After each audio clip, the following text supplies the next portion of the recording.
kitu moja kulingana na vile kuna kuanga ama vile kunaenda kulingana na katiba yetu na kulingana na vile nchi inastahili kuwa.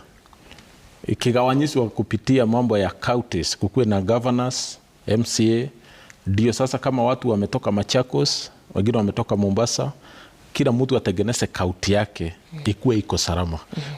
Mahali siasa zinakuja kuingilia zaidi ni kwa sababu wale watu wengi kwa saa hii ambao tunachagua ama ambao wanachaguliwa ni watu corrupt. Kitu ya kwanza, ile kitu mtu ameambia wananchi nitafanya hii, hawezi fanya.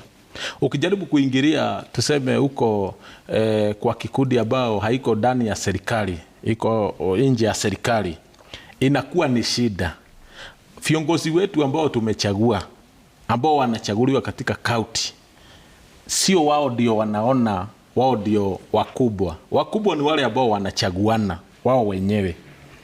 Lakini kulingana na vile Kenya imekuwa ama counties zimekuwa, imefanya wananchi hawaelewi hii kitu ya county ya national government ni gani, kwa sababu hata wale viongozi wenyewe ambao wanachaguliwa badala waende kwa wananchi waambie mimi kazi yangu ni kuanzia hapa nikiwa MCA mpaka hapa, hii ingine ni ya serikali. So tunachanganywa, kila mtu akikuja ni mwanasiasa, yeye anakuja kusema hiyo ni ya MP, hii ni ya MCA, hii ni ya governor. So wananchi wamechanganyikiwa ni nani anastahili kufanya hiyo. Kwa hivyo ni majukumu kwamba hayaeleweki. Ni majukumu hayaeleweki kwa sababu kila mtu ako na njia yake. Huyu analaumu huyu, MCA analaumu MP, MP analaumu governor, governor analaumu president. Hiyo ndio shida ambayo tuko naye pale kwa ground. Lakini kama wangesimama vizuri, mtu aseme yangu ni hii na ya huyu ni hii, hakuna shida ingekuwa. Yes.